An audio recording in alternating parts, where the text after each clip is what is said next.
Hey everybody, welcome back to the channel. Got a quick video for you today. I got a new weapon. This is the Savage 93 R17. It is chambered in 17 HMR. It is a bolt action. I did not think that my first bolt action would be in one of the smallest calibers available. Comes with a pick rail, came with a scope mounted already. It is a Bushnell 4-12. Another reason why I got it is it comes with a threaded barrel so that I can add a suppressor. I recently picked up the Dead Air Mask 22. It came with one 5-round magazine. If there's only one downside to buying this rifle in this caliber is that finding the magazines is a little bit difficult. I did add on this bipod. It's a Caldwell XLA. I made a video on how to install it, and it turned out it was ridiculously easy. But I've put just a couple of rounds through this already just to test the function. We're going to take a couple of shots and do my initial impressions. All right, I think we have solved the problem of the zero. Oh my God, it was so off.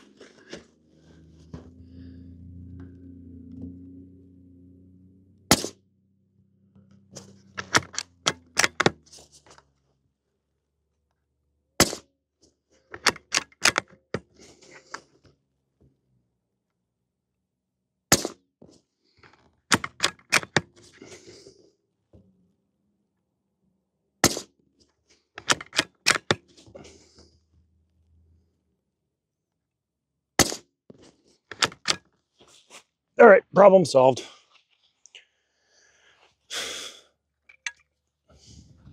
Let's go show that grouping. So that's the grouping with 5 shots. The zero can be a little bit better, but I don't know what ammo I'm going to use. I'll take that. So I aimed at this because then I could see the splash, and I was aiming right for the middle, and we're 17 HMR traveling at 2,500, 2,300 feet per second, and it was splashing down here. So it was so off. And then I was just aiming at a point in the berm, and it was still off. So right out of the box, not a good zero on that scope. So we're a little bit better now, feel better.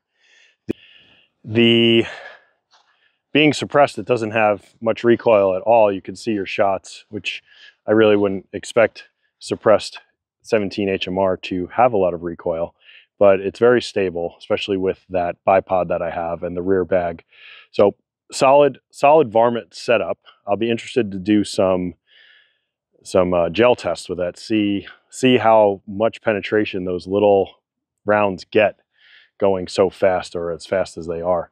Like I mentioned, the downside of the rifle in general is that the magazines are lower capacity and they're kind of difficult to find, and they're expensive for what they are. But the bolt is a little sticky. A couple of times I had some issues going into battery. But I don't know if I just need to lube it some more, it needs to be broken in some more, but nevertheless, for what I paid for this, it's a decent little plinker. So yeah, we'll shoot a little bit more, and I'll be interested to get some more rounds, get some more varmint rounds, and put them through the chronograph and do some gel tests. These are some Hornady 17 grain, and this says that these are traveling at 2550 feet per second, and even at 100 yards, they're still going at 1900 feet per second, which is really, really fast. So let's see how these do on our newly acquired zero. I think we'll aim for a different part of...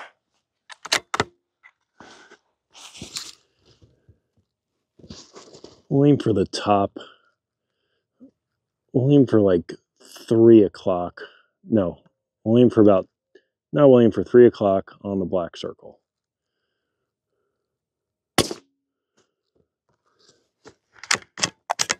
And you know what? I'm going to take my ears out because I don't need them. It still has a little bit of a crack because it's breaking the sound barrier. But is, you could see your shot right there.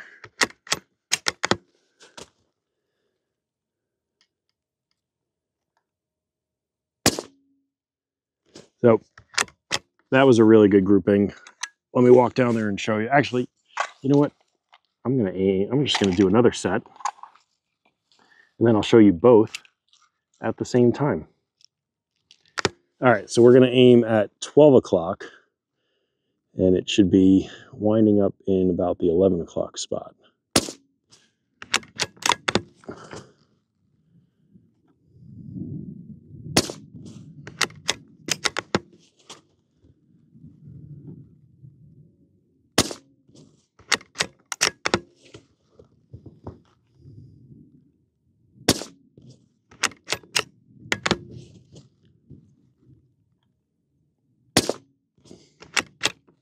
All right, so that was 5. I've got about 75 rounds through here. Let's go down there and check out those 2 groupings, and we'll do a little recap. We had that angle because I wanted you to see me cycling through the action, and it's a little sticky. The first round is definitely the stickiest, but the subsequent rounds aren't so bad. That first grouping, we had 1 and then 1, 2, 3, 4, and then 1, 2, 3, 4, 5. So pretty good. Not, you know, not my best work, but decent. The Savage, once I got, so a couple of cons right off the bat. That 0 was terrible. I don't know if somebody was messing with it in the store, but I got it brand new. Like, it wasn't even one off of the shelf. But the 0 right out of the box was terrible. Definitely needs some lubricant on the bolt, on the action, to make it run a little smoother than it does, and then the magazines. But overall, it's a really, really nice shooter. That small round doesn't create a lot of recoil, and with the bipod and the suppressor, it's a really, really stable firearm. So initial impressions of the Savage, if it was more money, I'd be upset. But being as inexpensive as it was, I bought it on sale. It's a pretty good shooter. And if you want to pick one up, you won't be disappointed. That's going to do it for this one. Like and subscribe. Leave a comment in the comment section below, and we will see you in the next video.